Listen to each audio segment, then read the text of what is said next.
So heading into obviously the sequel to The Purge, the first film had some criticisms of it. Did very well for the type of movie it was at the time, but obviously there are some harsh criticisms of how the film plays out. Going into this film, were you kind of aware of what people did or did not like about that movie, and then try to actively go about it in a different way and change that? Yes, I think everyone was surprised by the huge success of the first Purge. I mean, it was made on a micro budget, and it was amazing that the movie did so well. That being said, I did pay attention to the criticisms, and when I read this script, I was like, okay, this is what the Purge, this is how you explain in a big scope what the Purge is supposed to be. And so, I was willing to take that chance that, and listen, maybe it works, maybe it doesn't work, but I'll tell you, James DeMonico and I executed the movie that we wanted to make. Yeah. Well, the one thing that I really dig about it is that it's not just an action flick. Right. The social commentary, which is especially relevant today, I agree, speaks a lot. So when you're picking projects and you've tried to pick a lot of interesting things along the way, does the fact that the film says something, does that draw you into what makes you want to do a film like this? Absolutely. I mean, I think that was the first thing that there's this geopolitical question about. I said it earlier, we could turn on CNN and this kind of thing is happening in all parts of the world. It's not, they don't advertise it, and there's not posters, and it's not organized, but it's going on all over the place, us killing each other.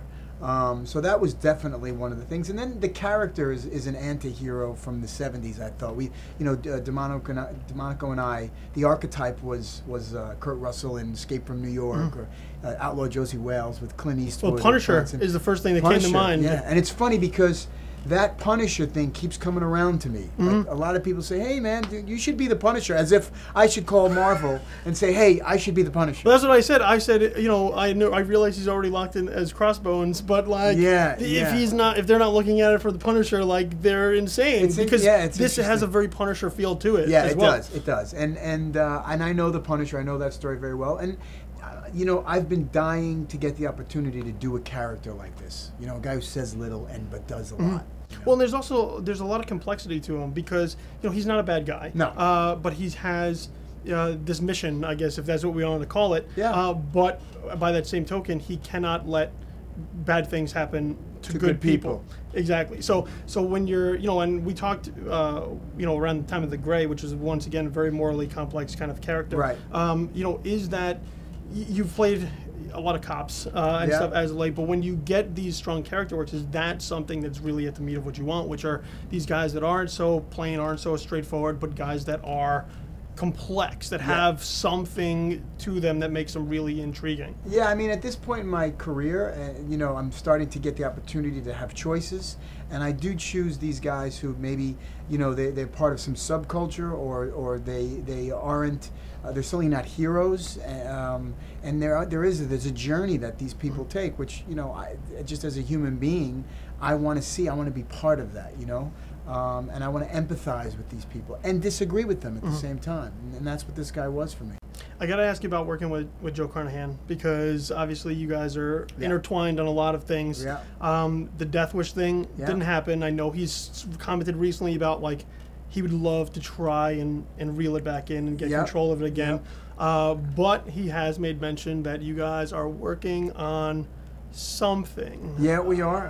Joe and I are working on something. Him and I actually are about to form a company together. Really? And I mean, when you find somebody like, we have a relationship that and DeMonico, I have a similar relationship, but Joe and I have some. I love his voice. I love the way he writes, and he gets me. And so we do. We have a couple things that we're working on, films for us to do together, and I think in the next year that'll come to fruition.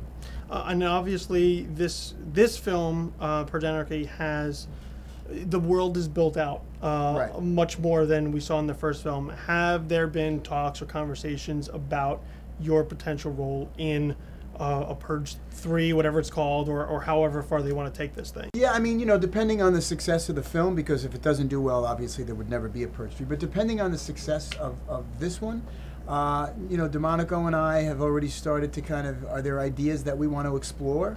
And Jason Blum as well. Now, you know, whether Universal goes along with that, who knows? But yeah, and if he's involved, you know, if he's involved, I would be involved. And I think it's mutual. You know, him and I have created this great bond. So, always a pleasure. My pleasure, man. Really. Thank you, so man. much. Thanks. Yeah.